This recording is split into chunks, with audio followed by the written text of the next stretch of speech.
As a dynamic enterprise with annual sales turnover of over 1 trillion rupiah, PT Meiji Indonesia spreads its wings of expansion, where one expansion leads to the next.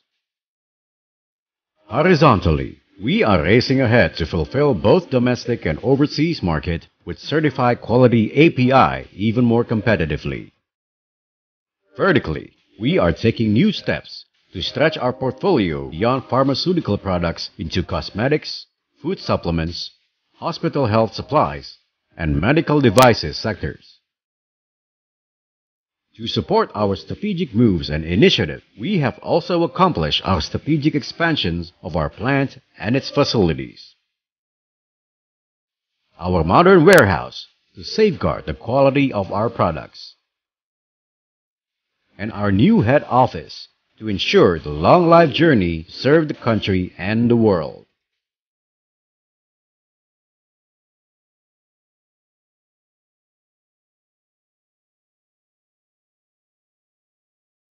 After spanning over than 4 decades, currently PT Meiji Indonesia has the largest penicillin injection facilities in Indonesia and the largest penicillin API manufacturer in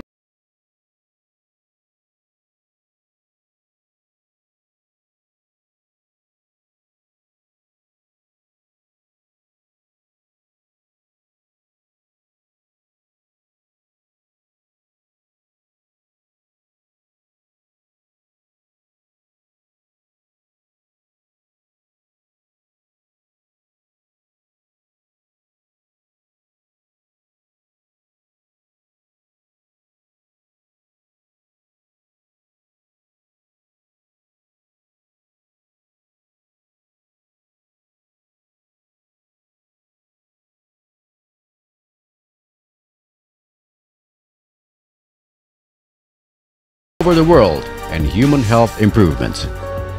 Since the moat. Today, our factory is fully operated by a highly dedicated professional team which runs under 2 separated production lines of beta-lactam and non-beta-lactam products, supported by modern technology, facilities, and infrastructure. We apply tight validated production method and tight quality control in each production step to ensure high-quality medicines in compliance with the Japanese CGMP standards. In line with our purpose to bring PT Meiji Indonesia as a green company, our plant operates under eco-friendly processes and environment to produce eco-friendly products. Hence, we have been substantially exercising a series of educational and training programs through our esteemed Meiji Book, compliance guidance, and other corporate training programs that everyone has to adhere to, that promote best people in their working place. Moreover, driven by our vision, total customer satisfaction is always our prime priority. We value our relationship with medical professions as our invaluable partner, with whom we work together and to whom we owe much of our success. As a reflection of our mission, we are also committed to pursuing sustainable development and contribution to empower the society and the surrounding communities through our numerous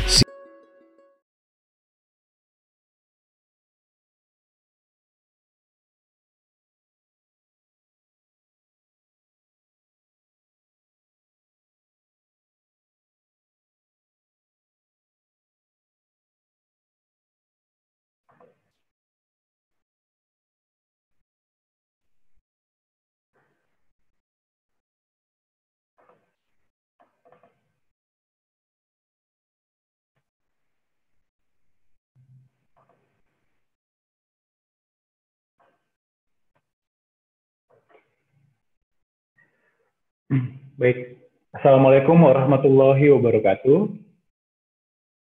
Ya, selamat sejahtera untuk kita semua. Saya ingin menyapa para guru saya, senior, teman sejawat, dan seluruh peserta yang telah bergabung dalam acara pada hari ini. Saya mengucapkan selamat datang di acara webinar dengan judul Oral Antibiotic in Patient with Exacerbations of Chronic Bronchitis. serum inflammatory biomarkers, clinical efficacy, and microbiological eradication.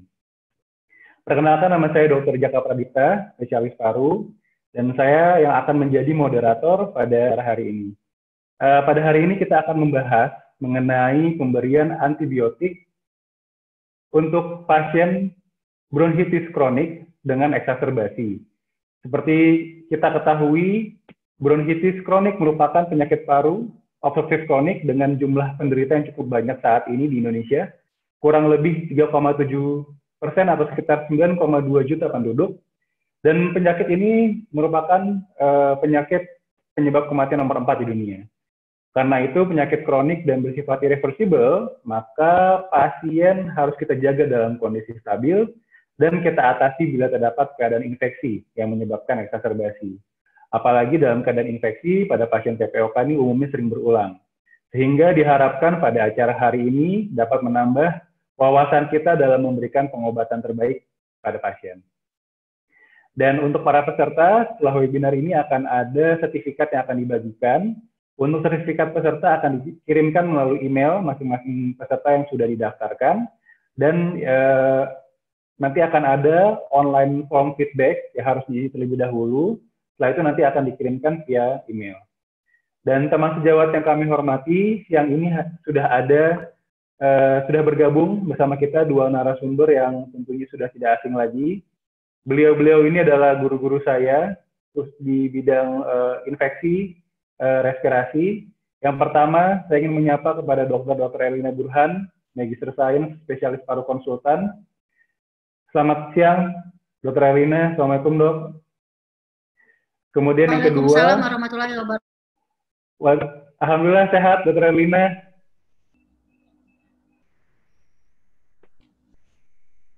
Ya, baik, yang kedua ada dokter. Kelihatannya sehat banget. Baik, Dok. Yang kedua ada Dr. Dia Handayani, spesialis paru konsultan. Assalamualaikum, Dr. Dia. Sehat-sehat, Dokter. Alhamdulillah. Alhamdulillah. Ya, semoga di era pandemi ini kita selalu diberikan kesehatan. Kedua guru saya ini merupakan guru di Divisi Infeksi Departemen Pulmonologi dan Kedokteran Respirasi FKUI yang berpraktek di Rumah Sakit Pusat Respirasi Persahabatan Jakarta. Dr. Erlina Burhan akan membawakan topik pada hari ini yang berjudul Acute Exacerbation Chronic Bronchitis, dan Dr. Dia nanti akan membawakan topik dengan judul Optimizing Uses of Oral Antibiotic in Acute Exacerbation Chronic Bronchitis Patient. Dan nanti kami informasikan juga bahwa akan ada sesi diskusi dan tanya jawab setelah sesi pemaparan topik selesai, dan teman sejawat dapat langsung mengisi pertanyaan di kolom komentar meskipun saat topik sedang dibawakan. Baiklah, kita akan masuk ke acara utama. Saya persilahkan kepada narasumber pertama, Dr. Erlina Burhan. Waktu dokter 25 menit, saya persilahkan. Ya. Terima kasih, Dr. Jaka. Assalamualaikum warahmatullahi wabarakatuh. Terima kasih kepada PDPI yang sudah membuat acara ini, dan juga kepada para audiens saya ucapkan selamat siang. Ya.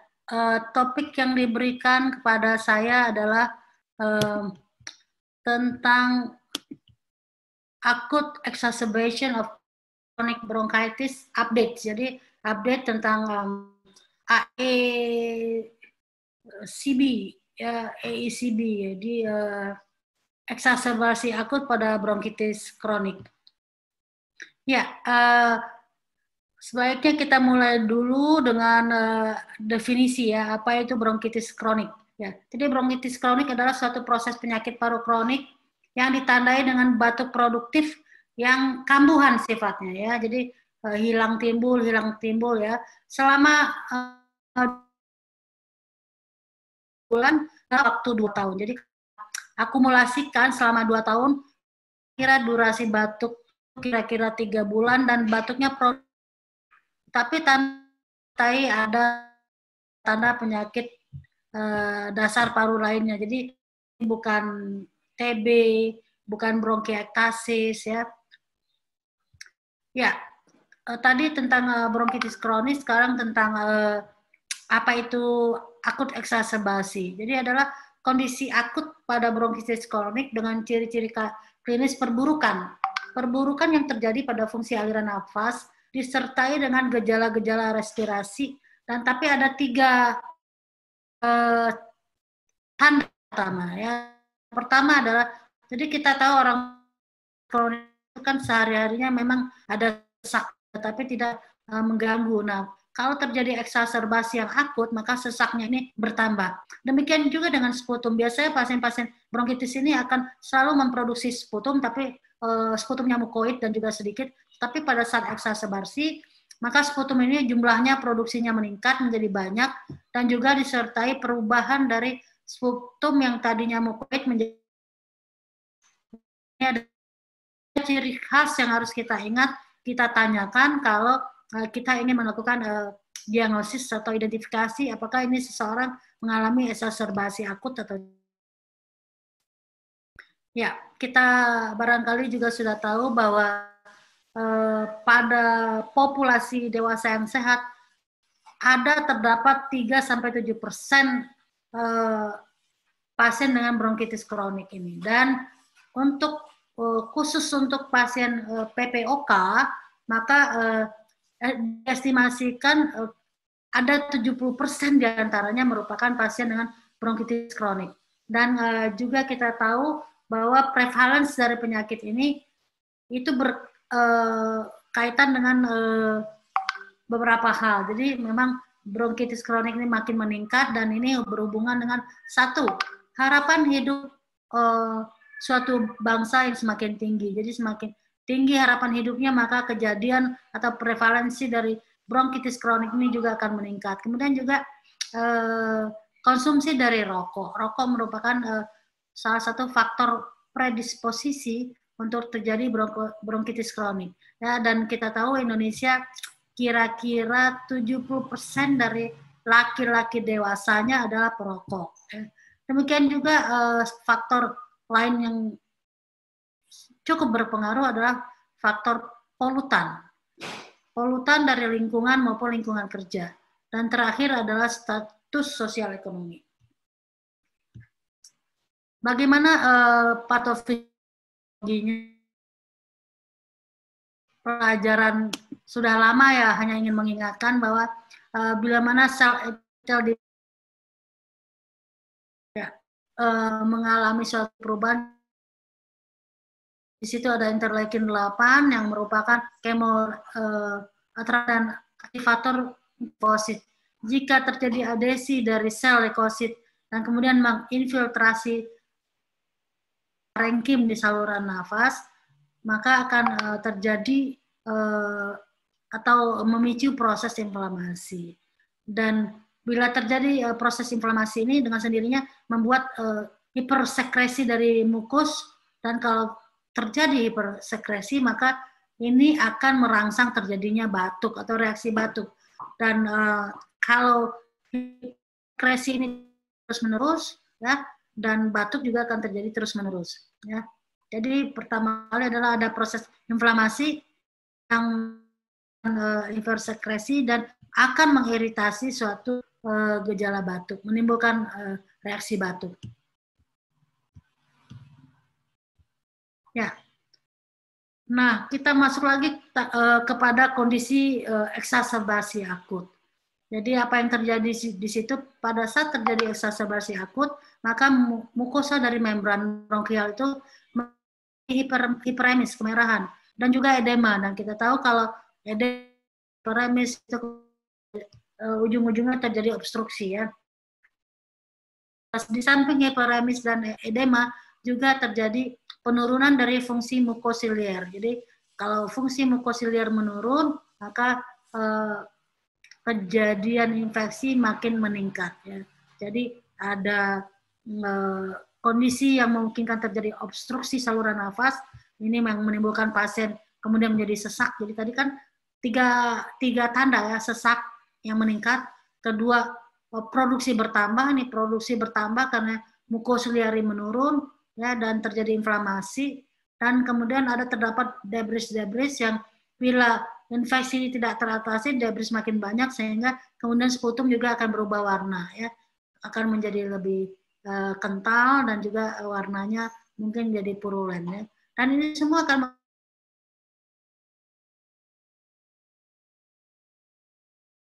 dan dahak yang bertambah. Jadi dengan patofisiologi seperti ini maka kita bisa mengerti kenapa pada pasien-pasien yang eksaserbasi akut dari pasien bronkitis kronis ini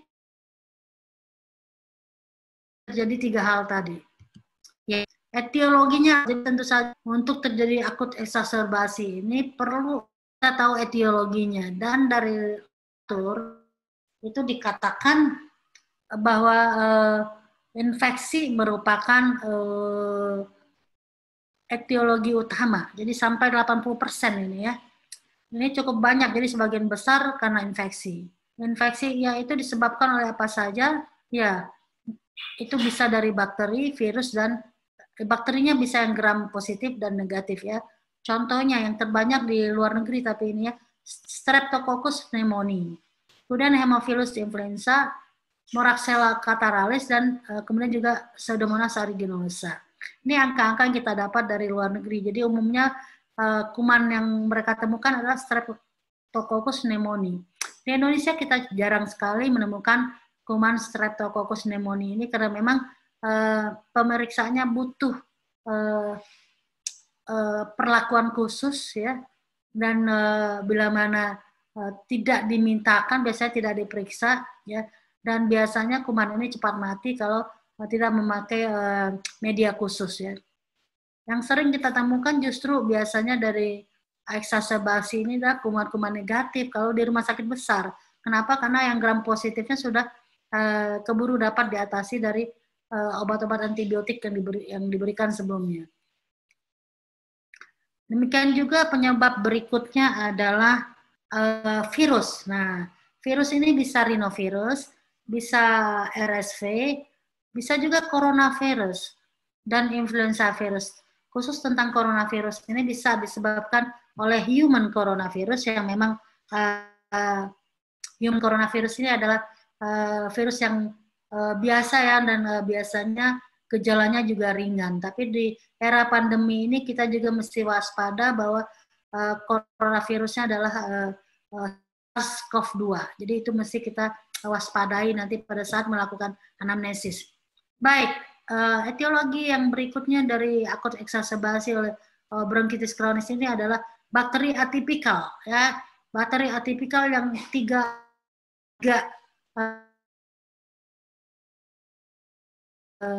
sangat dominan, pneumonia dan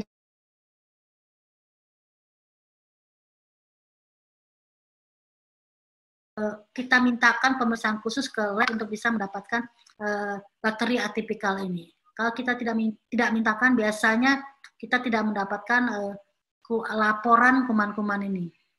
Ya, yang terakhir yang 20% ini adalah penyebab yang sifatnya non-infeksi. Apa itu? Tadi di depan saya sudah mengatakan bahwa ada hubungannya, keterkaitannya dengan polusi ya. Jadi polutan. Jadi memang 20% ternyata eksaserbasi ini terjadi karena paparan alergen. Jadi ini untuk orang-orang infeksi. Kemudian juga polutan dari lingkungan seperti asap, debu dan lain-lain ya. Nah, sekarang bagaimana kita mendiagnosis? Nah, seperti biasa diagnosis ini tentu saja kita mulai dari anamnesis, jadi wawancara kepada pasien. Tapi jangan lupa untuk pertama harus kita tahu dulu apakah ini bronkitis kronik atau bukan. Nah, tadi sesuai definisi harus kita tahu secara klinis bahwa pasien ini batuknya produktif dan kambuhan sifatnya selama lebih dari 3 bulan. Jadi akumulasi durasi batuknya itu 3 bulan, tapi bukan dalam waktu setahun, dalam waktu 2 tahun berturut-turut ya. Dan 3 hal penting untuk tanda kita juga harus tahu, yaitu bertambah produksi sputum ini purulen. Jadi ulang 3 hal ini adalah hal yang penting yang harus kita tekan. Jangan hanya bertanya sesak saja, tapi tanyakan apakah sesaknya bertambah atau tidak. Karena orang bronkitis biasanya memang sesak ya. Kemudian juga biasanya orang bronkitis kronis ini juga selalu memproduksi sputum walaupun jumlahnya tidak banyak. Ya, apalagi kalau perokok, contohnya setiap hari perokok itu batuk dan mengeluarkan dahak, tapi memang dahaknya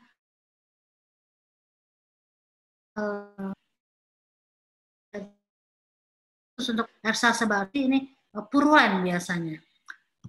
Juga tanda-tanda infeksi. Apa itu tanda-tanda infeksinya? Pertama adalah demam, apakah ada radang tenggorok, apakah kemudian juga kalau ini virus ya, badannya menjadi sakit-sakit, sakit kepala, badannya menjadi lemah, begitu.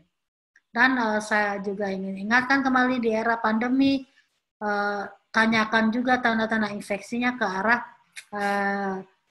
coronavirus atau SARS-CoV-2. Tadi saya sudah sampaikan bahwa coronavirus adalah salah satu penyebab dari akut eksaserbasi untuk bronkitis kronik.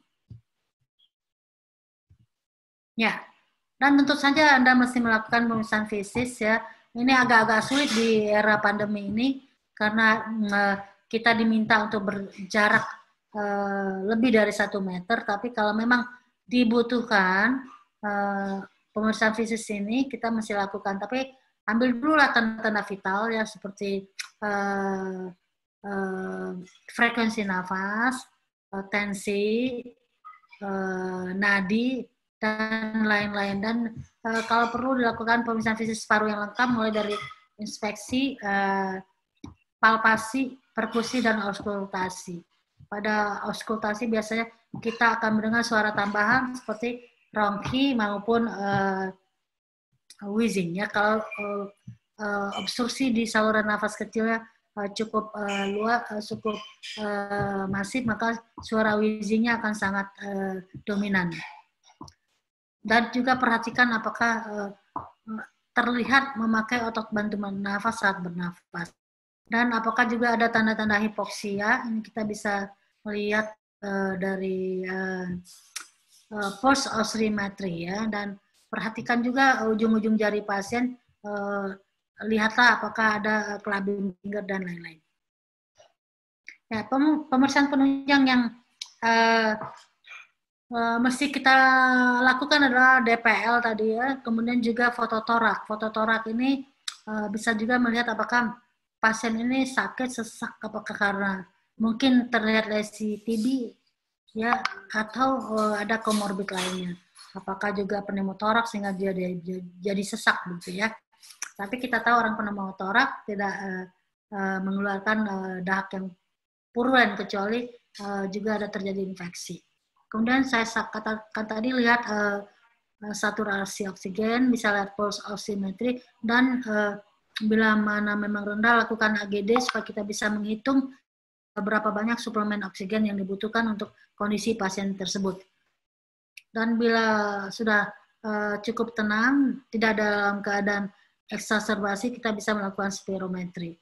Dan kita juga bisa melihat memeriksa CRP atau prokalsitonin bila kita merasa ini ada kecurigaan ke arah infeksi untuk membedakan apakah ini bakteri atau virus. Tata laksana untuk pasien ini. 80% katakan ini etiologinya karena maka ke arah infeksi, kemudian tata laksananya melihat apakah ini akut atau tidak, dan atasi kausal dari eksaserbasinya, ini infeksinya apa ya. Kemudian target berikutnya adalah mencegah kekambuhan. Kenapa? Karena bila mana terjadi eksaserbasi yang berulang-ulang, maka ujung-ujungnya akan terjadi kerusakan struktur dari paru. Ya. Baik, kalau kita sudah memutuskan atau sudah menemukan bahwa ternyata eksaserbasi ini disebabkan oleh kuman atau bakteri, maka pikirkan apakah ini kira-kira kumannya gram negatif atau positif. Ini berdasarkan pola kuman tentu saja, tapi memang idealnya adalah kita menunggu hasil kultur atau biakan ya. Tapi tentu saja secara empiris kita sudah bisa menduga-duga dari awal. Ya, dan jangan lupa berikan bronkodilator. Kenapa? Karena tadi dikatakan ada obstruksi ya. Jadi ada hiperemis, ada edema yang menimbulkan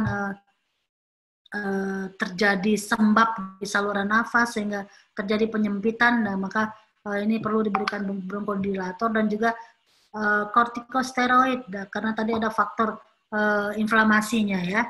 Dan jangan lupa pemberian terapi oksigen, ya, karena kita memang di awal mengatakan periksalah pulse oximetry, periksalah AGD, kita lihat berapa oksigen yang dibutuhkan.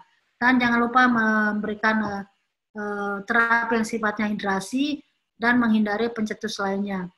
Kalau pasien dirawat cukup lama, kalau bisa kita merawatnya bersama dengan teman dari rehab medik ya untuk melakukan fisioterapi.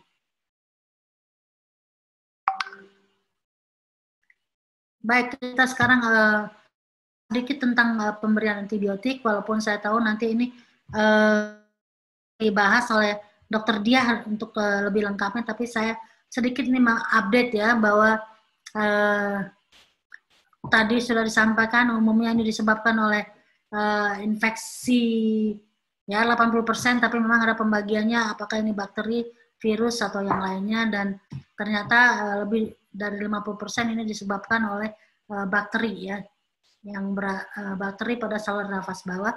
Dan biasanya kalau kita lakukan pemeriksaan, kalau bisa dilakukan ya ini, maka akan didapatkan penurunan konsentrasi marker inflamasi, apa itu interleukin 6, CRP-alfa. Dan ini berhubungan dengan perubahan gejala dan beratnya fungsi paru dalam keadaan eksaserbasi akut. Memang ini marker-marker ini kita tidak lakukan pemeriksaan secara rutin ya. Ini biasanya kita lakukan kalau ada penelitian. Kalau rutin yang paling biasanya dilakukan adalah pemeriksaan DPL dan count. CRP atau indikasi kita lakukan kalsitonin. Dan jangan lupa untuk terapi antibiotik ini adalah kita juga harus mempertimbangkan tentang resistensi antibiotik. Ini merupakan challenge atau tantangan dalam tata laksana infeksi saluran nafas bawah. Semua tahu, jadi ada para peserta ini untuk kalau bekerja di suatu rumah sakit, Anda mempunyai hak untuk pola kuman kepada ini. Pola kuman ini biasanya normalnya dikeluarkan setiap 6 bulan. Jadi mintalah pola kuman ini kepada tim PPRA ya, biasanya tim PPRA ini yang menyiapkan, dan mereka biasanya mendapatkan ini dari laboratorium juga, tapi kemudian melalui tim PPRA kemudian akan disahkan oleh manajemen rumah sakit. Kenapa ini pola kuman ini penting? Karena kita harus tahu untuk dalam pemberian antibiotik empiris yang tepat di awal, dan juga untuk mengetahui pola resistensi. Jadi biasanya pola kuman rumah sakit itu juga disertai dengan pola resistensi. Jadi kalau kita tahu suatu antibiotik sudah resistensi dengan tentu, biasanya bisa, contohnya di rumah sakit tempat saya bekerja, itu dulu kami pernah melakukan larangan pemakaian satu antibiotik ya selama 6 bulan karena dari pola resistensi rumah sakit, resistensi terhadap antibiotik itu yang lebih dari 90%. Kemudian tahun depannya 6 bulan kemudian menjadi membaik ya, dan kemudian tahun depannya kita bisa pakai lagi. Ini untuk acute exacerbation bronchitis kronik tadi, ada penelitian dari Angiota tahun 2002 ya. Ini mengatakan bahwa ternyata proquinolone dalam hal tifloxacin itu memberikan perbaikan ya pada penyakit ini terhadap 91% pasien. Tapi tentu saja kita tahu sekarang bahwa tifloxacin ini sudah tidak ada, sudah ditarik dari peredaran karena seingat saya dulu karena bisa menimbulkan peningkatan gula darah seseorang ya. Jadi tapi ini kan penelitiannya tahun 2002 ya, gatifloxacin alone ya, jadi hanya monoterapi ini sudah memberikan efek yang baik. Kemudian penelitian Simpos di tahun 2007 menunjukkan masih golongan quinolone ini yang diperiksa ya, bahwa ternyata pemberian fluoroquinolone ini memberikan hasil yang baik secara mikrobiologis maupun kalau kita melihat angka kekambuhan exacerbasinya yang lebih rendah. Ini bila dibandingkan dengan kalau diberikan antibiotik golongan macrolide ya. Jadi penelitian ini menyimpulkan bahwa fluoroquinolone lebih baik daripada macrolide untuk pasien-pasien acute exacerbation of bronchitis chronic. Dari outcome biologisnya, dieradikasi kuman, kemudian juga faktor relapse atau frekuensi dari exacerbasi ya. Dan juga tahun 2006 ada penelitian dari Grossman ini juga masih fluoroquinolone yang diteliti, yaitu levofloxacin. Ini dibandingkan dengan kelompok amoxicillin clavulanat, dan ternyata untuk bronkitis kronik ini levofloxacin dikatakan lebih baik ya daripada pemberian amoxicillin clavulanat. Ya, ada 2 penelitian lagi ini saya lihat di sini ya. Tahun 2005 dari Mira Fitles memakai tadi Gati, Levo, sekarang Moxia. Jadi masih golongan fluoroquinolone. Moxia 4 mg selama 5 hari memberikan untuk mencegah relapse ya. Ini lebih baik dibandingkan dengan amoxicillin clavulanat yang diberikan selama 10 hari. Dan ditambah dengan clarithromycin. Clarithromycin ini adalah macrolide terbaru ya. Demikian juga ada penelitian dari Hubbard ya, masih memakai moxi, dan ini hanya dibandingkan dengan macrolide saja. Kalau yang sebelumnya Mira Fitles membandingkan moxi dengan amoxiclavulanat plus clarithromycin. Nah, kalau ini monoterapi versus monoterapi, yaitu moxi versus macrolide, dan penelitian ini menunjukkan bahwa moxi juga memberikan efek perbaikan yang lebih baik. Nah, tapi penelitian terbaru ini ya dari Francesco Blasi dan kawan-kawan tahun 2013 menunjukkan bahwa ternyata ada jenis antibiotik yang lain, yaitu dari golongan cephalosporin, kita sebut namanya di sini cefditoren ya. Cefditoren ini ternyata merupakan salah satu antibiotik yang bisa juga dipilih karena memberikan keberhasilan yang cukup setara dibandingkan dengan levo ya pada bronkitis kronis dengan akut exacerbasi, baik yang mulai dari ringan maupun sedang. Jadi perbaikan klinisnya ini setelah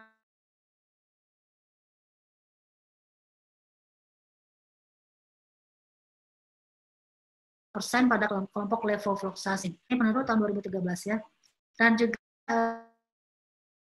ini menunjukkan angka resistensi pada cefditoren ini termasuk rendah ya pada biakan strep pneumonia ya. Kita lihat nanti berikutnya ada ini grafiknya yang menunjukkan demikian. Oke, ini dia bahwa kalau kita lihat ya ini cefditoren nih masih sangat-sangat malah nyaris tidak ada ya, rendah sekali bandingkan dengan golongan cephalosporin yang lainnya, bahkan juga quinolone, levo ini cukup sampai 40%, ini 80% adalah azithromycin 40% juga, yang 80% cefuroxime ya, dan juga cefodoxime cukup tinggi di sini, dan cefditoren sangat-sangat rendah.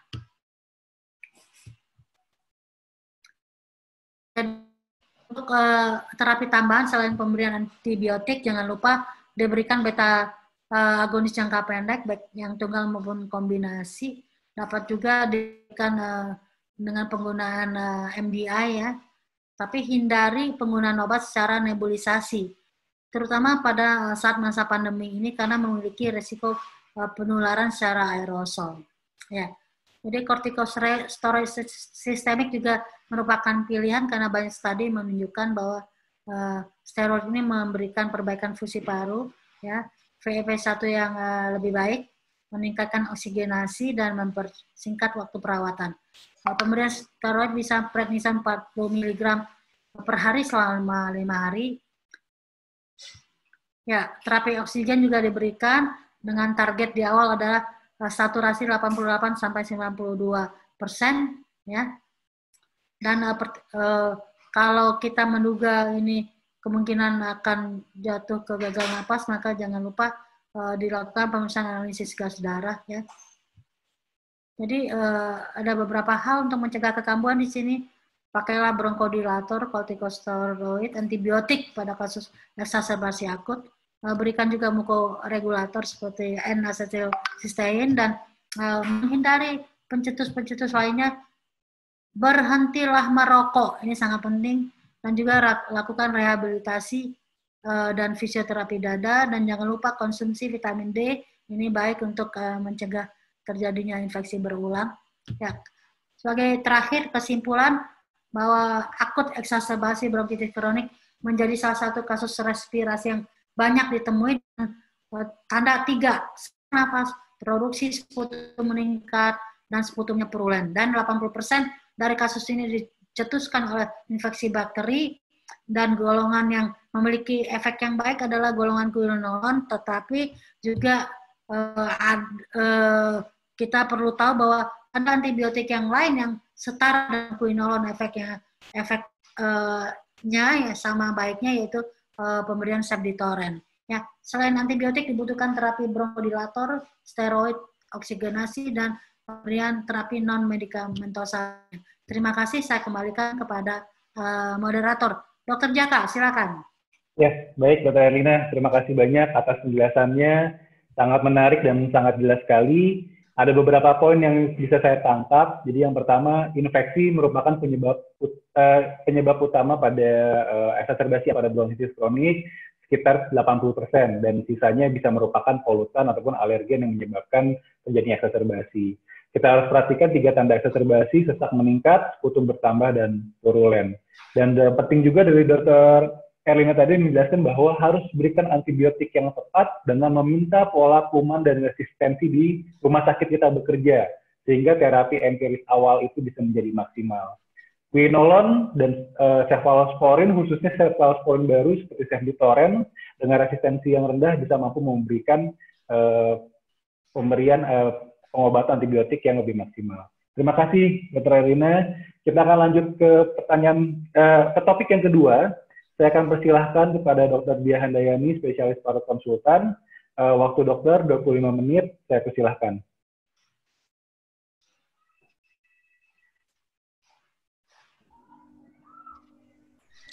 Assalamualaikum warahmatullahi wabarakatuh. Terima kasih kepada moderator Dr. Jaka, dan saya senang sekali, terima kasih kepada PDPI sebagai penyelenggara dan juga dari pihak sponsor.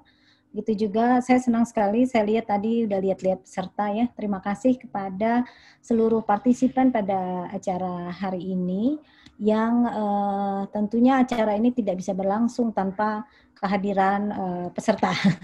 Ya, dan ini mungkin bukan topik yang biasa karena biasanya kita sekarang lebih banyak membicarakan tentang COVID gitu ya, tetapi ini kita membicarakan hal yang masih tidak jauh dari infeksi sebenarnya, dan menurut saya tetap kita harus memperhatikan infeksi lain yang memang masih banyak dialami di negara kita di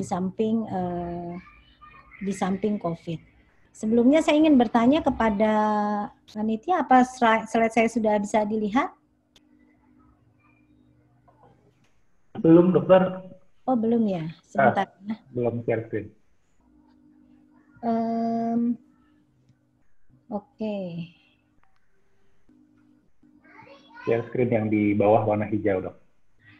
Iya, tadi sudah latihan. Maaf. Oke.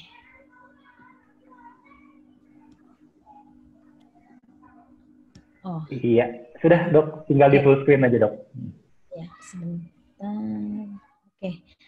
Ya, saya melanjutkan apa yang sudah diterangkan oleh Dr. Erlina, tetapi mungkin saya mengembangkan apa yang sudah Dr. Erlina sampaikan dan juga beberapa informasi ya. Sebenarnya di era pandemi seperti ini kita memang agak sulit untuk membedakan kalau menurut saya apakah akut eksaserbasi dari bronkitis kroniknya ini merupakan suatu infeksi bakterial dan lain sebagainya ataupun virus ya. Tadi Dr. Erlina telah menerangkan memang 80% penyebabnya adalah infeksi. Tapi kita harus tahu 30% ini virus, 10% bakteri atipikal dan 40-50%-nya justru infeksi bakteri. Nah, di sini yang tetapi ini adalah memang tidak banyak data-data mengenai ICB ini. Mengapa? Karena umumnya kita tidak melakukan pemeriksaan kultur atau kita tidak memang melakukan pemeriksaan ke arah etiologi secara rutin. Jadi kita harus bisa mengenali. Apalagi dengan kondisi pandemi, kita tidak boleh melupakan bahwa patogen yang umum yaitu bakteri tetap tinggi, sehingga mungkin saja ini suatu eksaserbasi yang dicetuskan oleh dua hal itu juga mungkin. Kalau dari sisi virus, tadi Dr. Erlina telah menyampaikan dari sisi bakteri, di samping bakteri atipikal, tetapi Streptococcus juga merupakan satu bakteri yang tetap menjadi kesannya sederhana, tetapi masih tetap menjadi common bakteri ya, bakteri yang paling umum. Nah, kesulitan di kita biasanya bakteri yang atipikal itu sulit meskipun dalam satu riset, tapi memang banyak data menyebutkan jumlahnya sedikit. Nah, memang untuk manajemen dari ICB ini sendiri kita harus melihat apakah ada faktor lain yang mempengaruhi. Tadi dikatakan oleh Dr. Erlina, kita tidak hanya memperhatikan etiologi ataupun penyebab dari sisi infeksi, tetapi juga kita harus memperhatikan hal yang lain. Jadi memang sebenarnya ya ICB ini adalah diagnosis klinis 100%. Jadi benar-benar harusnya diperiksa. Nah, ini yang harus kita perhatikan, apakah ini memang satu episode kronik ataukah dia bukan. Nah, ini yang harus menjadi backbone. Untuk itu dalam terapinya kita tidak lupa menyertakan obat-obat sifatnya simptomatik. Tadi Dr. Erlina telah menerangkan, termasuk diantaranya adalah chest fisioterapi jika diperlukan. Ya, nah mengenai antibiotik sendiri, karena tadi dia menjadi pencetus eksaserbasi yang paling sering, kita perlu memperhatikan beberapa faktor risiko. Yang pertama adalah umur, kemudian FEV1 ini mungkin sulit ya untuk saat ini karena kita menghindari pemeriksaan yang sifatnya aerosol production, baik itu harus puncak expirasi apalagi spirometri. Tapi kita bisa melihat secara klinis apakah didapatkan peningkatan sesak yang bermakna, produksi sputum yang meningkat, apalagi kalau sputum itu sifatnya purulens. Maka di sini akan menjadi evaluasi kita dalam memberikan pilihan-pilihan antibiotik. Memang yang agak sulit, saya berusaha sekali mencari data-data terbaru, tapi memang ICB ini jarang orang melakukan riset, apalagi kita tahu bahwa development sebuah antibiotik itu lama waktunya, sehingga agak susah mencari data-data mengenai etiologi pada ICB. Kalau dari sisi ini sudah dibahas oleh Dr. Erlina, tetapi saya akan membahas mengenai terapi. Yang jelas, dalam berbagai studi sebenarnya kalau bronkitis akut saja, justru antibiotik bukan pilihan. Tetapi sebenarnya karena kalau pada bronkitis kronik yang eksaserbasi, maka antibiotik memberikan pilihan. Tapi sebenarnya kalau kita memberikan early antibiotik ini justru mempersingkat gejala gitu. Artinya mempercepat perbaikan dari berbagai gejala. Jadi memang antibiotik merupakan salah satu obat utama dalam keadaan akut eksaserbasi. Jadi tetap dia memiliki peranan meskipun kita harus benar-benar bijaksana dalam menentukan pilihan antibiotik. Hal lain mengapa kita memerlukan antibiotik sebenarnya yang jangan dilupakan adalah terdapatnya kolonisasi mikrobial. Dan ini banyak terjadi baik pada PPOK maupun bronkitis kronik yang lainnya. Karena memang sering terjadi lingkaran seperti ini. Yang pertama, kolonisasi ini meningkatkan inflamasi dan akhirnya bisa kalau ini berulang-berulang akibatnya menghasilkan kerusakan jaringan, yaitu kerusakan parenkim. Dan yang seperti ini biasanya akan menjadi tempat yang baik untuk akumulasi bakteri dan hidupnya bakteri. Akibatnya lingkaran ini tidak pernah bisa terputus. Nah, disinilah mengapa kita tetap memberikan antibiotik meskipun misalnya kita mendapatkan dugaan lain sebagai pencetus ASCB, karena jangan dilupakan adalah kolonisasi bakteri. Belum lagi kalau ditambah faktor risiko merokok, tadi Dr. Erlina mengatakan bahwa merokok merupakan salah satu terapi utama, ya jelas ya kita tahu. Nah, di era pandemi seperti ini, selain merokok, yang akan mencetuskan infeksi dari kolonisasi yang sudah ada adalah infeksi virus. Jadi inilah mengapa dalam penanganan pandemi pun kita juga tidak melupakan pemberian antibiotik karena memang keadaannya akan meningkat. Jadi apalagi pada orang-orang yang sudah bronkitis kronik ditambah viral infection, rokok tidak berhenti, maka ini akan terus menimbulkan sirkulasi seperti ini. Di sini mengapa kita sangat perlu melihat gejala klinis, apakah benar hanya infeksi virus, tetapi jangan lupakan belum tentu bakterinya dari luar, tetapi kolonisasi ini menjadi sebuah infeksi aktif ketika dicetuskan oleh infeksi yang lain ataupun dicetuskan oleh double, misalnya pengaruh polutan ataupun polusi yang jelas dari asap rokok. Ini ada satu studi yang menyebutkan kalau kita melakukan isolat dari kejadian ASCB memang bakterinya banyak dan memang ini mendominasi. Hampir seluruh studi dari berbagai studi ini menemukan jumlah bakteri menjadi membuat peranan meskipun jumlahnya beragam ya mengenai jenis-jenis bakteri yang menimbulkan eksaserbasi. Tapi biasanya ini juga dipengaruhi oleh kemampuan untuk melakukan diagnosis karena melakukan kultur juga susah terlebih pada bakteri atipikal. Yang jangan dilupakan sebelum kita menentukan antibiotik adalah kejadian resisten. Ini saya masih menggunakan data yang lama dan ini yang seperti dikatakan Dr. Erlina ini adalah data global. Tapi sebenarnya yang harus kita lebih gunakan adalah data lokal. Meskipun kita sulit nih karena data lokal di kita pun tidak terlalu banyak dilakukan publikasi, tetapi mungkin kita bisa melakukan publikasi yang lain. Nah, mengenai tadi pilihan antibiotik memang disebutkan salah satunya adalah cephalosporin ya, di samping quinolone. Di sini saya ingin menampilkan satu studi penggunaan cefditoren pada akut eksaserbasi chronic bronchitis yang memang dapat kita lihat dia memiliki beberapa peranan yang tidak hanya sebagai antimikrobial, tetapi kalau kita lihat dari perbaikan gejala juga didapatkan perbaikan gejala yang lebih cepat. Kalau kita lakukan evaluasi tiap hari maka akan didapatkan perbaikan gejala yang lebih cepat pada penggunaan cefditoren dibandingkan dengan cefuroxim dalam hal ini. Yang keduanya juga sebenarnya memiliki efek sebagai antibiotik yang broad spectrum. Tetapi tidak hanya dalam hal gejala, tetapi perbaikan dalam arti eradikasi kuman juga didapatkan bahwa cefditoren memiliki efikasi yang lebih baik meskipun artinya secara statistik tidak terlalu berbeda, tetapi memang memiliki keunggulan. Kemudian memang kadang-kadang infeksi itu meningkat ya, tidak hanya bronkitis, jadi tetapi berlanjut kepada pneumonia seperti itu, maka di sini kita bisa melihat dulu peranannya dalam hal infeksi yang lebih luas lagi.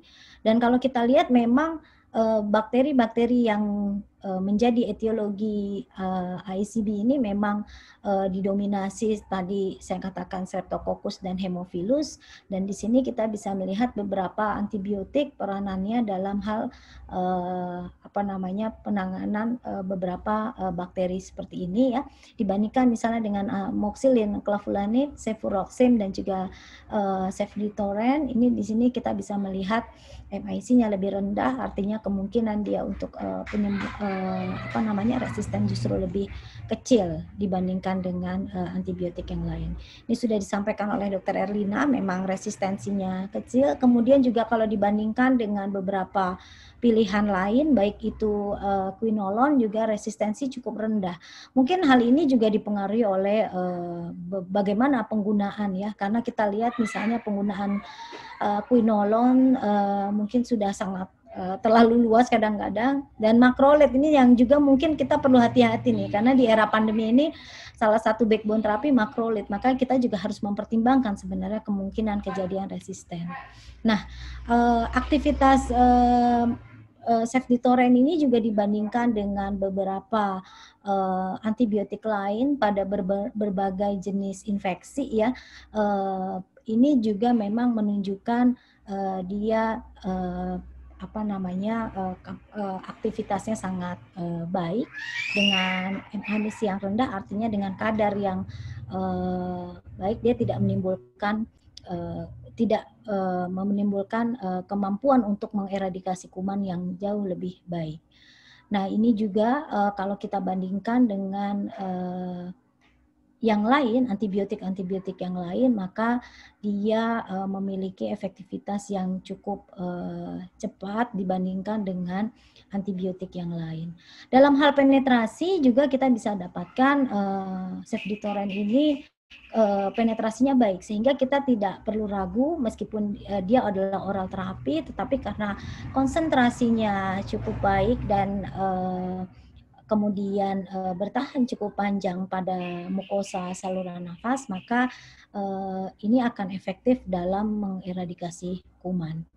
Kemudian dia sendiri memang kita tahu tadi bahwa dalam terjadinya suatu infeksi tentunya tidak hanya gejala yang kita lihat, kalau dalam penelitian kita akan melihat efek dari sisi imunologi. Nah, di sini memang pada infeksi akan ada beberapa sitokin yang jelas berperan seperti KL6 dan interleukin 6 ya, seperti juga infeksi virus juga interleukin 6. Bakteri pun memiliki peran gambaran atau impact kepada sel-sel sitokin, dan di sini cefditoren ternyata juga memiliki efek terhadap beberapa sitokin yang terjadi akibat infeksi itu sendiri. Dan di sini kita bisa melihat efektivitas dari cefditoren, dia memiliki kemampuan dalam hal menurunkan level-level sitokin yang lebih cepat, baik itu KL6, interleukin 6 maupun CD4. Nah, ini adalah peranannya, dan dalam hal clinical symptom juga dia memiliki efek yang lebih baik dibandingkan dengan misalnya quinolone. Jadi ini mungkin juga dipengaruhi oleh etiologi dan juga tipe resistensi. Sehingga ada satu hal juga yang harus kita pertimbangkan, pemberian antibiotik jangka panjang dibandingkan dengan jangka pendek. Ternyata ini ada beberapa penelitian, bukan hanya mengenai cefditoren, tetapi pemberian beberapa antibiotik yang short course, yaitu hanya 5 hari, ternyata pada acute exacerbasi yang tanpa komplikasi yang berat, sebenarnya pemberian antibiotik yang singkat 5 hari juga memiliki efikasi yang hampir sama dibandingkan dengan yang konvensional lebih dari 5 hari. Jadi kita juga perlu mempertimbangkan pemberian antibiotik ini jangan sampai berlebihan, ya, karena sebenarnya short course pun memiliki efikasi yang sama. Nah, ini dalam penelitian lain kita bisa melihat efikasi dan keamanan ya, dari sisi keamanan juga, dari sisi respon ini Cefditoren memiliki respon yang baik, dan dari sisi keamanan tidak mengalami perburukan yang berarti gitu penggunaan, meskipun kita hanya menggunakan terapi oral. Mungkin seperti itu yang bisa saya sampaikan, bahwa memang infeksi bakteri mau tidak mau masih menjadi satu etiologi yang penting pada acute exacerbasi bronkitis kronik.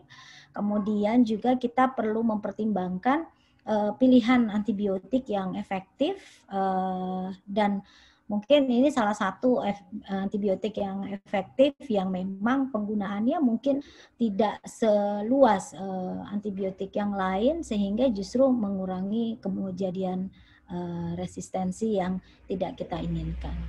Terima kasih atas perhatiannya. Assalamualaikum warahmatullahi wabarakatuh. Waalaikumsalam warahmatullahi wabarakatuh. Terima kasih Dr. Dia untuk penjelasannya yang sangat jelas sekali.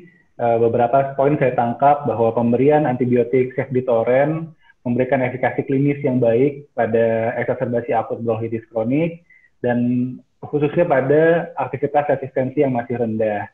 Selain itu juga Cefditoren juga mampu memiliki kemampuan untuk menurunkan inflamasi pada pasien-pasien dengan chronic bronchitis.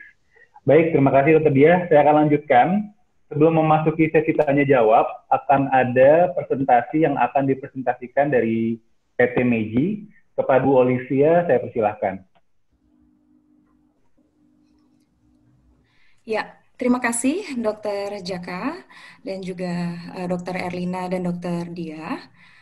Perkenankan kami untuk mempresentasikan produk profile dari Meiji.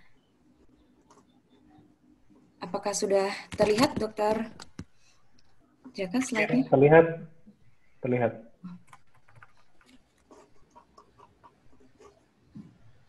Ya. Baik, terima kasih.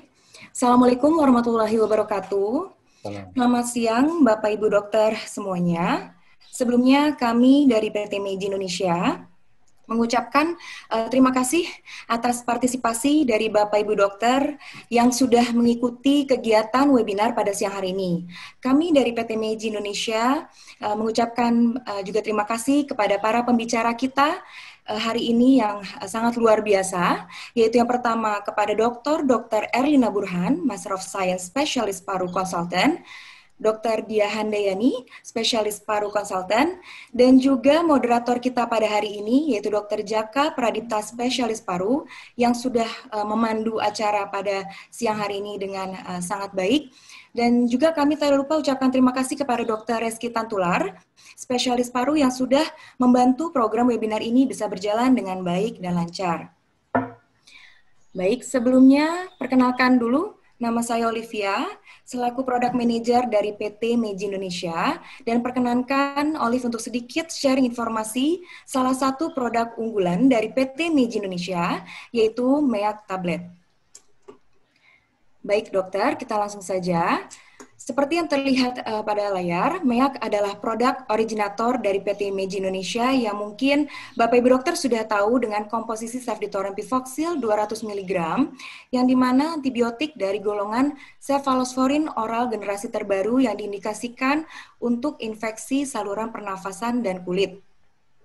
Jika kita lihat di sini, MEAC sudah aman ya dok, karena sudah approve dari FDA dan juga memiliki spektrum seimbang untuk infeksi saluran pernafasan. Nah, berikut ini adalah gugus struktur ya kimia yang dimiliki oleh MEAC.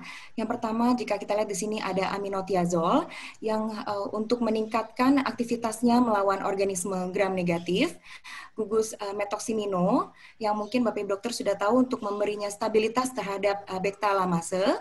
Dan yang dibandingkan dengan generasi sebelumnya, MEAC memiliki struktur yang berbeda, terutama pada gugus pivoxil dan juga gugus 4-metiltiazol, yang dimana fungsinya untuk meningkatkan absorpsi pada MEAC dan juga meningkatkan aktivitas melawan organisme gram positif. Nah, seperti yang dokter ketahui, di sini ceftriaxone bivoxil adalah prodrugs yang diserap secara oral dengan cepat yang dihidrolisis oleh esterase usus dan juga menjadi sebagai ceftriaxone ini cefalosporin yang aktif secara mikrobiologis. Nah, berikut adalah produk karakteristik dari MEAC, yang dimana merupakan cefalosporin oral generasi ketiga dengan spektrum aktivitas yang luas untuk melawan bakteri patogen, seperti yang tadi sudah disampaikan oleh Dr. Erlina, Dr. Dia, yaitu bakteri gram positif dan juga gram negatif, dan juga stabil untuk dihidrolisis oleh banyak beta-laktamase umum. Sedikit kami sampaikan sejarah perkembangan cefalosporin oral berikut dengan perluasan spektrumnya. Nah, jika kita lihat dok dengan generasi sebelumnya yaitu generasi 1, 2, 3, nah di sini terdapat kedua lingkaran yang mewakili aktivitas relatif ya di setiap generasi untuk bakteri gram positif dan juga gram negatif. Nah, kita lihat di sini semakin besar lingkarannya, pastinya tentunya semakin besar aktivitasnya dan juga MIC yang lebih rendah terhadap bakteri patogen tersebut. MEAC tablet merupakan generasi 3 terkini yang dimana memiliki lingkaran yang sama besar. Artinya dengan kata lain, MEAC tablet memiliki kekuatan antibakteri untuk gram positif dan gram negatif juga seimbang dibandingkan generasi cefalosporin sebelumnya. Nah, di sini dok, menurut jurnal ini, ceftriaxone menunjukkan superior dibandingkan dengan azitromisin dengan golongan cefalosporin lainnya. Bisa kita lihat dok di sini dengan garis biru ya, yang dimana lebih besar jangkauannya dan sensitif terhadap beberapa bakteri komunitas termasuk strain yang sudah resisten. Dan semakin besar ini juga semakin rendah MIC-nya. Nah, berikut adalah penelitian yang pernah dilakukan oleh Profesor Dr. Agus pada tahun 2005 di Indonesia. Dan dari data ini bisa kita lihat MEAC mempunyai MIC yang lebih kecil dan juga seimbang untuk bakteri penyebab infeksi saluran pernafasan dan kulit jika dibandingkan dengan cefalosporin generasi sebelumnya. Jika kita lihat pada slide ini terdapat gambar ya atau bakteri patogen penyebab infeksi saluran pernafasan dan kulit yang terpapar oleh MEAC dengan konsentrasi kecil dan waktu yang pendek, bakteri patogen tersebut tereradikasi dengan baik. Baik dokter, untuk berikutnya dari data ini bisa kita lihat data terbaru ya tahun 2014 tampak perbandingan MIC untuk beberapa antibiotik ya terhadap bakteri yang sudah resisten, yang dimana dengan garis warna orange ini ceftriaxone atau MEAC memiliki MIC 90 yang relatif lebih rendah bila dibandingkan dengan cefalosporin lainnya maupun dengan golongan macrolide dan fluoroquinolone. Seperti yang tadi sudah disampaikan, dibandingkan dengan levofloxacin, MEAC atau ceftriaxone memberikan efikasi yang lebih baik pada kasus bronkitis kronis eksaserbasi akut dengan efikasi klinis yang lebih tinggi. Dan ini adalah efikasi klinis pada data yang bisa kita lihat pada pasien yang sudah diberikan MEAC tablet dan hasil efikasinya baik pada beberapa penyebab infeksi saluran pernafasan seperti tonsilitis, bronkitis, kronik, pneumonia, dan lain-lain dengan hasil yang cukup tinggi sebesar 97,6%. Artinya di sini bisa kita simpulkan bahwa MEAC tablet terbukti secara klinis efektif untuk bakteri penyebab infeksi saluran pernafasan. Nah, di sini bisa kita lihat adalah studi yang menunjukkan bahwa MEAC terdistribusi ya merata pada jaringan paru, yang dimana ceftriaxone telah terbukti menembus dalam mukosa bronkial, cairan lapisan epitel dan juga plasma dengan konsentrasi yang relevan setidaknya sampai lebih 4 jam, kurang lebih sampai 4 jam. Nah, ini adalah data post-marketing surveillance di Jepang, yang dimana tadi sudah kami sampaikan, MEAC produk originator dari Jepang, PT Meiji Jepang, dengan menunjukkan kasus 3.365 kasus yang diamati, ya, dan hasilnya adalah 146 dengan hasil efek samping yang timbul. Dan di sini dengan angka kejadian di bawah 5%, bisa kami simpulkan bahwa MEAC memiliki efek samping yang lebih minimal karena angka kejadian di bawah 5%. Nah, dokter, seperti yang tadi sudah disampaikan di awal, MEAC sudah di-approve oleh FDA dan ini adalah data keamanan dari FDA menurut Sanford Guide 2004. MEAC termasuk dalam golongan cefalosporin sehingga relatif aman untuk digunakan. Dan berikut kami sampaikan dosis dan juga indikasi pada MEAC. Seperti yang tadi sudah disampaikan di awal, MEAC sudah di-approve oleh BPOM dengan 5 indikasi, yaitu sinusitis akut, pharyngotonsillitis, ICB, CAP atau pneumonia, dan juga USSI. Dan indikasinya atau dosis pemberiannya sebesar 2 kali 200 mg untuk sinusitis selama 5-10 hari, pharyngotonsillitis 2 kali 200 mg selama 5-10 hari, ICB 400 mg 2 kali sehari selama 5-10 hari, CAP 2 kali 400 mg selama 10 dan 14 hari, dan juga USSI. Baik, terima kasih dokter atas kesempatan yang sudah diberikan dan juga perhatian waktu yang diberikan kepada kami. Mohon maaf jika ada kesalahan atau penyebutan dalam presentasi tadi. Semoga berguna bagi Bapak Ibu dokter semua di kehidupan atau di prakteknya sehari-hari. Sekian dari kami. Wabillahi taufiq walhidayah. Wassalamualaikum warahmatullahi wabarakatuh. Selamat sore. Waalaikumsalam warahmatullahi wabarakatuh. Terima kasih Bu Olivia dari PT Meiji yang telah mempresentasikan presentasinya. Nah, kita akan memasuki sesi tanya-jawab. Sudah ada banyak pertanyaan yang masuk saat ini, namun karena waktu hanya 15 menit, jadi memang kami akan membatasi pertanyaan-pertanyaan yang akan ditanyakan. Untuk pertanyaan pertama ditujukan ke Dr. Erlina. Dok, apakah kortikosteroid kalau terlalu cepat itu malah merugikan, dok? Terutama dalam keadaan pandemi seperti ini mungkin, dok, dengan banyak resiko infeksi virus gitu ya, dok ya. Jadi apakah memang kita harus tunggu dulu misalnya kortikosteroid diberikan misalnya dengan antibiotik terlebih dahulu, baru diberikan steroid? Bagaimana pendapat Dr. Erlina? Baik, saya langsung jawab ya Dr. Jaka ya. Jadi memang untuk menentukan pemberian antibiotik dan juga steroid itu kita mesti punya pengalaman yang cukup ya, dalam artian kapan nih harus segera masuk steroid dan kapan kita bisa tunda. Tapi saya kira kalau kita untuk suatu penyakit yang kita yakin itu ada faktor inflamasi seperti yang jelas ini acute exacerbation of bronchitis kronis ini kan salah satu faktornya adalah inflamasi. Maka khusus untuk ini kita jangan tunda pemberian steroid ya. Tapi kalau hanya CAP misalnya, CAP dan tidak ada terlalu dominan inflamasi di saluran nafas, maka kita tidak perlu terburu-buru. Tapi untuk bronkitis kronik saya sarankan kita dari awal sudah mulai memberikannya karena memang faktor inflamasi adalah cukup dominan di sini. Ya, demikian Dr. Jaka. Ya, baik. Jadi karena penyakitnya disebabkan oleh infeksi, dok, berarti memang steroid yang utama, dok, didampingi juga dengan antibiotik ya, dok ya. Karena kecuali memang pneumonia murni yang memang penyebab infeksinya lebih dominan. Baik, terima kasih, dok. Atau kalau pencetusnya menurut pengalaman kita ini adalah virus, maka tidak perlu diberikan antibiotik, cukup misalnya antioksidan untuk meningkatkan imunomodulator ya, dan juga antiinflamasi.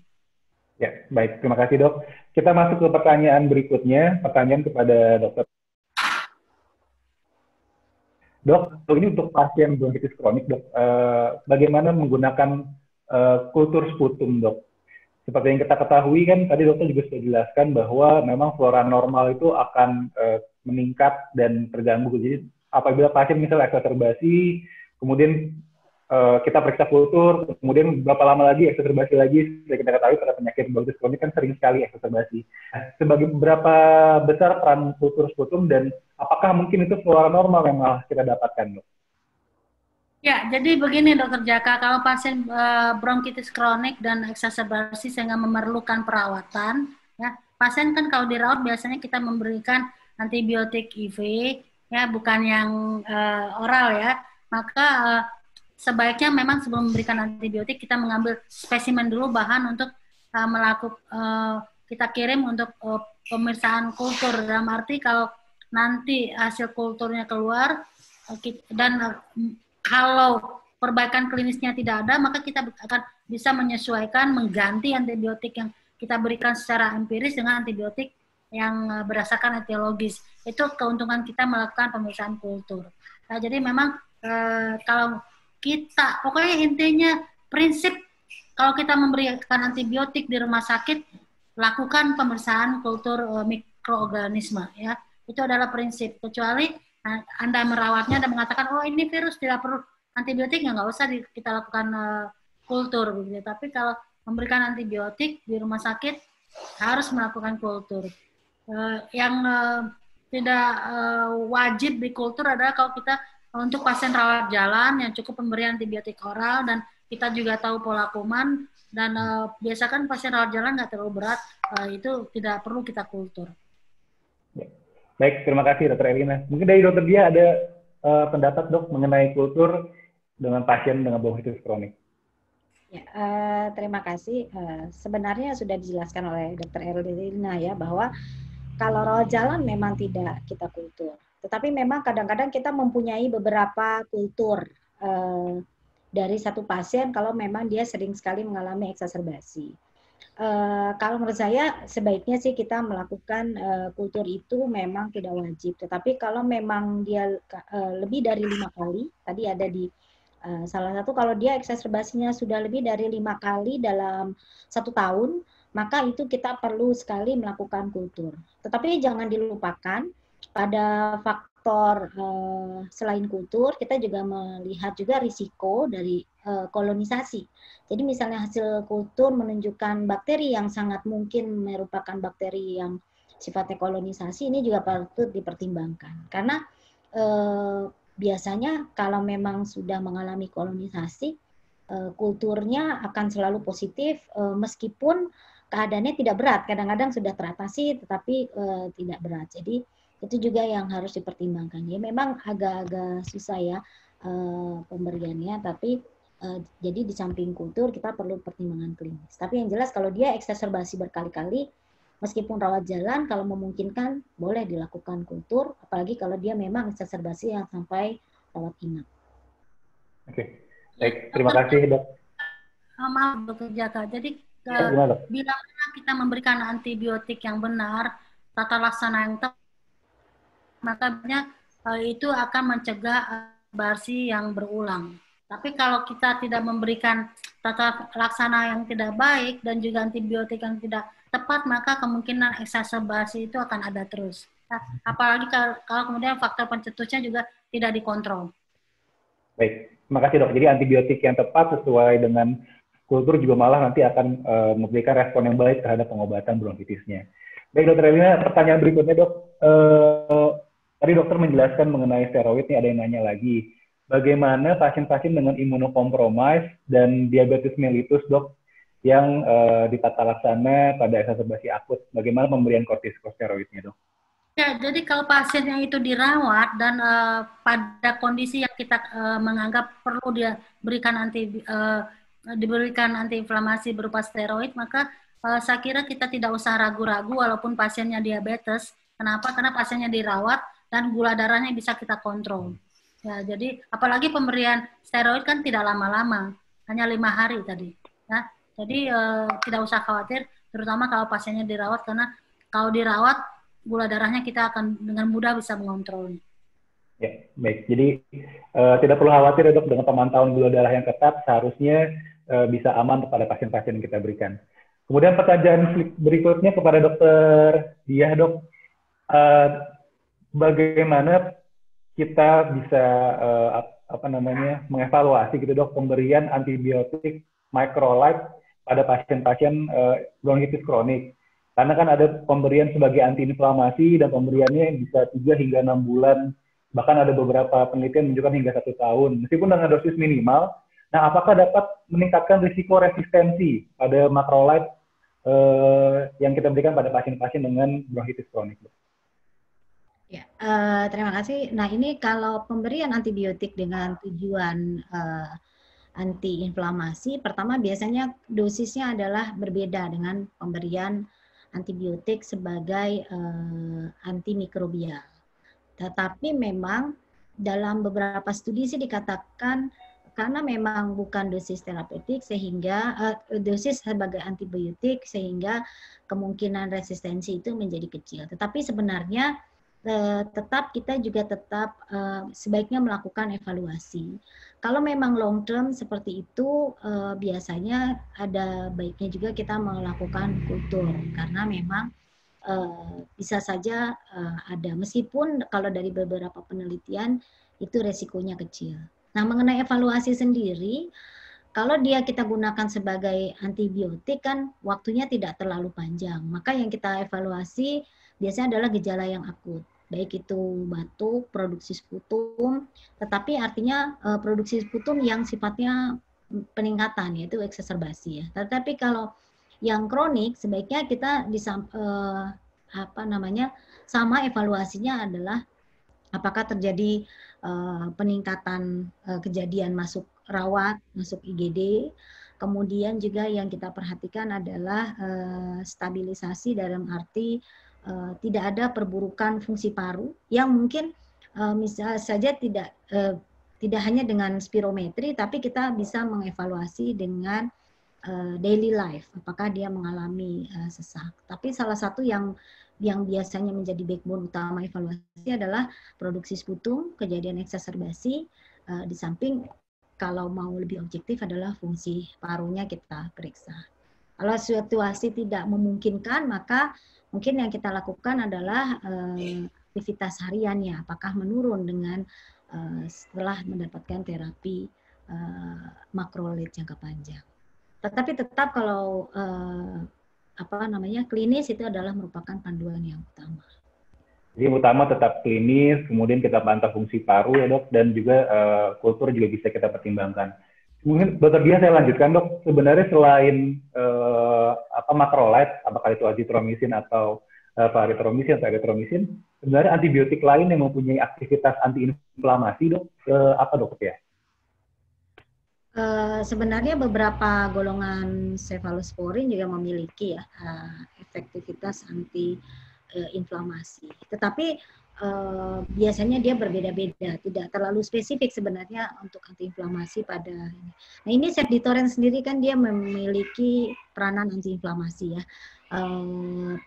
Baik itu menurunkan interleukin 6 maupun KL6 tadi seperti saya sampaikan. Tetapi memang bukti ini belum secara direct ya, karena memang perbaikan penyakitnya sendiri, perbaikan gejala dan sebagainya akan pastinya juga menurunkan faktor-faktor inflamasi.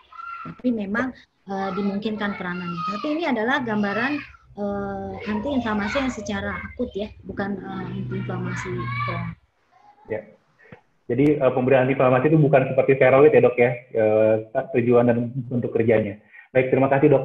Berikutnya pertanyaan untuk Dr. Erlina. Dok, tadi dokter menjelaskan mengenai penggunaan C-reaktif protein atau CRP. Nah, ada pertanyaan bagaimana cara membedakan apakah ini penyakit virus atau bakteri tapi dari CRP dok? Apakah bisa kira-kira? Ya, kalau untuk bakteri sih paling bagus kita pakai procalcitonin ya. Kalau CRP itu biasanya kalau meningkat lebih ke arah virus, ya, begitu. Ya, jadi procalcitonin ditujukan untuk bakterial dan C-reaktif protein untuk virus apabila meningkat ya dok ya. Baik, ya. Terima kasih dok.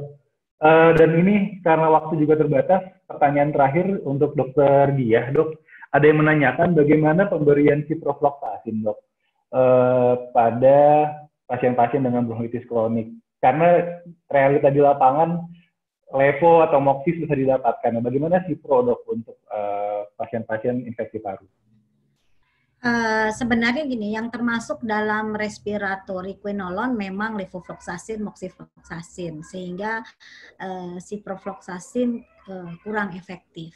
Nah, untuk itu kalau menurut saya sih jangan melupakan juga cefalosporin. Sebenarnya selain quinolone, cefalosporin broad spectrum juga masih tetap bisa kita gunakan kalau memang kita kesulitan. Nah, kemudian makrolid baru ya, jadi itu juga jadi salah satu pilihan. Tetapi sebenarnya cefalosporin yang generasi terakhir, kemudian juga yang broad spectrum, ini juga menjadi salah satu alternatif selain quinolone respiratori. Ya, baik. Jadi koenolan respiratori yang lebih diutamakan, namun bila tidak ada kita bisa gunakan golongan cephalosporin ya dok ya, untuk pasien-pasien dengan infeksi paru. Baik, terima kasih Dr. Elina dan Dr. Dia.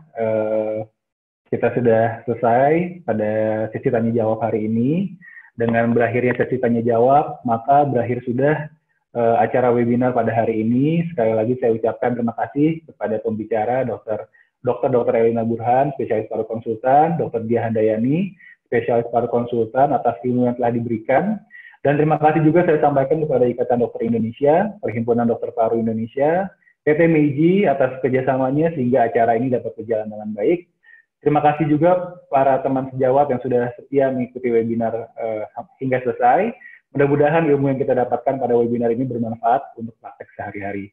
Dan untuk para teman sejawat semua, sertifikat peserta akan dikirimkan melalui email yang sudah didaftarkan sebelumnya. Dan nanti diminta untuk mengisi feedback form terlebih dahulu, dan nanti baru sertifikat yang akan diberikan. Sampai jumpa di acara berikutnya, di acara webinar berikutnya. Mohon maaf atas segala kekurangan. Wabillahi taufiq wal hidayah. Wassalamualaikum warahmatullahi wabarakatuh. Waalaikumsalam warahmatullahi wabarakatuh. Terima kasih, Dok. Ya, terima kasih, Dokter Elina, Dokter Dia. Ini boleh di para peserta ya. Ya, nanti materi akan kami share ke peserta melalui email. Terima kasih, Dok. Ya, sama-sama. Boleh live.